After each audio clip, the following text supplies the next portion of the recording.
वो सिर्फ बादशाह की बेगम नहीं थी, बल्कि वो औरत थी जिसके एक इशारे पर मुगल दरबार अपनी सांसें रोक लेता था। ये वो दौर था जब सवाल ये नहीं था कि तख्त पर कौन बैठेगा, सवाल ये भी था कि तख्त के पीछे किसकी आवाज सुनी जा रही है। एक औरत, एक बेगम, जो शिकार के मैदान से लेकर शाही दरबार तक हर जगह अपनी चाल से लोगों को प्रभावित करती थी। ये कहानी है नूर जहां की, मुगल दरबार की सबसे ताकतवर औरत की, जिसके इर्द गिर्द पूरे दरबार की राजनीति घूमती दिखाई देती थी। नूर जहां की पहली शादी ईरानी मूल के सिपाही शेर अफगान से हुई। कुछ साल बाद बंगाल के मुगल सूबेदार के साथ लड़ाई में शेर अफगान की मौत हो गई। उसके बाद आगरा में नूर जहां का रहना हुआ। नूर जहां और जहांगीर की पहली मुलाकात मीना बाजार में हुई और फिर 4 साल बाद 1611 में जहांगीर से उनकी शादी हुई। नूर जहां और जहांगीर की शादी से नूर जहां के परिवार को काफी फायदा हुआ। नूर जहां का परिवार प्रतिष्ठित था और उनके पिता इत्मादुद्दौला को अकबर ने अपने शासन में ही दीवान बना दिया था। लेकिन नूर जहां और जहांगीर की शादी के साथ ही इत्मादुद्दौला को वजीर का पद दे दिया गया। इस रिश्ते से परिवार के दूसरे सदस्यों को भी फायदा पहुंचा और उनके मनसब बढ़ाए गए। कहा जाता है इसके पीछे की वजह नूर जहां का जहांगीर के ऊपर प्रभाव ही था। नूर जहां का भाई आसफ खान भी काबिल आदमी था। उसे खान सामान नियुक्त किया गया, जो पदवी उन्हीं अमीरों को दी जाती थी जिन पर बादशाह को पूरा भरोसा होता था। इसी असफ खान की बेटी थी मुमताज महल, जिससे आगे चलकर जहांगीर ने अपने बेटे खुर्रम यानी शाहजहां की शादी कराई। कई इतिहासकार ये मानते हैं कि नूर जहां ने अपने पिता और भाई के साथ और खुर्रम की मदद से दरबार में एक ऐसा गुट तैयार किया था जिसे आज नूर जहां जुंटा कहा जाता है। इस मत के अनुसार इस गुट के समर्थन के बिना किसी अमीर के लिए दरबार में आगे बढ़ना कठिन हो गया था और मुगल दरबार 2 हिस्सों में बंट गया था, एक नूर जहां के समर्थकों का और दूसरा उनके विरोधियों का। ये तर्क भी दिया जाता है कि नूर जहां की राजनीतिक ख्वाहिशों के कारण ही उनके और शाहजहां के बीच दूरियां पड़ गईं और ये टकराव 1622 में शाहजहां को अपने पिता के विरुद्ध बगावत की ओर ले गया, क्योंकि उन्हें विश्वास हो गया था कि जहांगीर पूरी तरह नूर जहां के प्रभाव में आ चुके हैं। लेकिन कुछ इतिहासकारों का कहना है कि 1622 तक जब जहांगीर का स्वास्थ्य गिरने लगा, तब तक सभी जरूरी राजनीतिक फैसले स्वयं जहांगीर ही लेते रहे, जैसा कि उनकी तुजुके जहांगीरी से साफ होता है। लेकिन यह भी सच है कि नूर जहां के नाम पर सिक्के जारी किए गए। कई बड़े अमीर उनसे मिलने आते थे, उन्हें घटनाओं की जानकारी देते थे और बादशाह तक अपनी बात पहुंचाने के लिए उनका दखल चाहते थे। शाही हरम पर उनका राज था और उन्होंने फारसी परंपराओं पर आधारित नए फैशन स्थापित किए, जिसके कारण दरबार में फारसी कला और संस्कृति को विशेष प्रतिष्ठा मिली। नूर जहां शिकार में भी जहांगीर के साथ जाती थी, क्योंकि वो अच्छी सवार और निशानेबाज थी। इन कारणों से वो जहांगीर को प्रभावित कर सकती थी।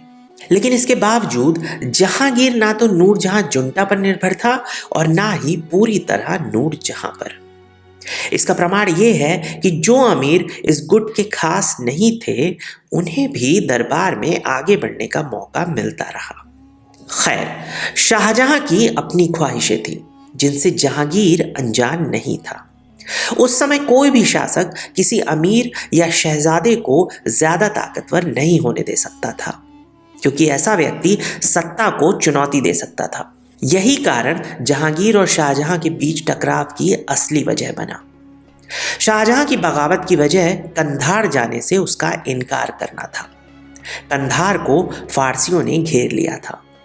अब शाहजहां को आशंका थी कि यह अभियान लंबा और कठिन होगा और दरबार से दूर रहने के दौरान उनके खिलाफ साजिशें रची जाएंगी। इसलिए उन्होंने कई शर्तें रखी। पूरी सेना का नियंत्रण, जिसमें दक्कन के अनुभवी सैनिक भी शामिल हो, पंजाब पर पूरा अधिकार और कुछ प्रमुख किलों का कंट्रोल। जहांगीर इस रवैये से क्रोधित हो उठा। उसे विश्वास हो गया कि शाहजहां बगावत का मन बना चुका है। उसने शाहजहां को खत लिखे और कड़े कदम उठाए, जिससे स्थिति और बिगड़ गई और खुला टकराव सामने आ गया। मांडू से शाहजहां ने आगरा पर अचानक धावा बोलने की कोशिश की ताकि वहां जमा शाही खजाना कब्जे में लिया जा सके। दक्कन की पूरी सेना और वहां तैनात अमीर उसके साथ थे। उसके ससुर आसफ खान तथा दरबार के कई अमीर भी उसके पक्ष में थे। फिर भी दिल्ली के पास हुए युद्ध में महाबत खान के नेतृत्व वाली मुगल सेना ने शाहजहां को हरा दिया। ये बगावत कुछ वक्त चलती रही, लेकिन कुछ ही समय बाद शाहजहां ने जहांगीर को माफी के खत भेजे। जहांगीर को भी ये लगा कि अपने सबसे काबिल बेटे को माफ करना ही ठीक होगा, लेकिन समझौते के तहत शाहजहां के दो बेटे दारा और औरंगजेब दरबार में बंधक के रूप में भेजे गए और दक्कन में उनके खर्च के लिए एक इलाका सौंपा गया। कहा जाता है कि इसके पीछे भी नूरजहां का ही दिमाग था। इन सब के बीच जहांगीर की गिरती सेहत से मुगलों को असली खतरा अब यह था कि कोई अमीर हालातों का फायदा उठाकर सत्ता अपने हाथ में लेने की कोशिश कर सकता था, और यही हुआ भी। साल था 1626। महाबत खान, जिसने शाहजहां की बगावत को दबाने में अहम भूमिका निभाई थी, अब दरबार की कुछ बातों से असंतुष्ट था। हिसाब देने के लिए बुलाए जाने पर वो राजपूत सैनिकों के भरोसेमंद दल के साथ आया, और जब जहांगीर का शाही काफिला झेलम नदी पार कर रहा था, तब उसने अचानक जहांगीर को बंदी बना लिया।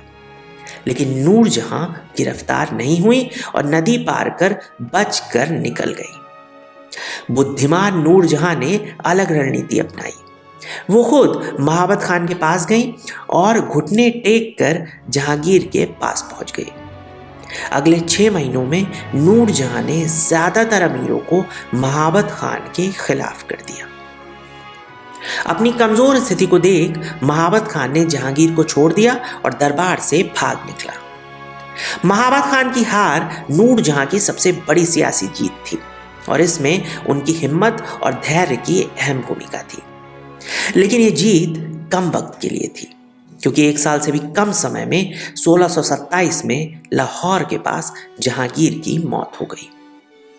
अब नूरजहां का भाई आसफ खान खुलकर सामने आया। उसने दीवान, अमीरों और सेना के समर्थन से नूरजहां को कैद में डाल दिया और अपने दामाद यानी शाहजहां को तुरंत बुलावा भेजा।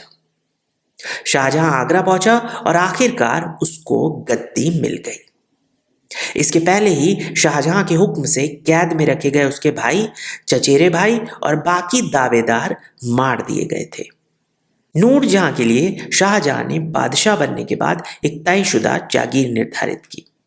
उन्होंने अपनी बची हुई जिंदगी लाहौर के किले में नजरबंद होकर बिताई और लगभग 18 साल बाद वहीं पर उनकी मौत हो गई और उन्हें लाहौर में ही दफन कर दिया गया। ये थी कहानी मुगल इतिहास की सबसे ताकतवर औरत नूरजहां की। ऐसे ही वीडियोस के लिए चैनल सब्सक्राइब कीजिए, वीडियो लाइक कीजिए और कमेंट जरूर कीजिए। जय हिंद।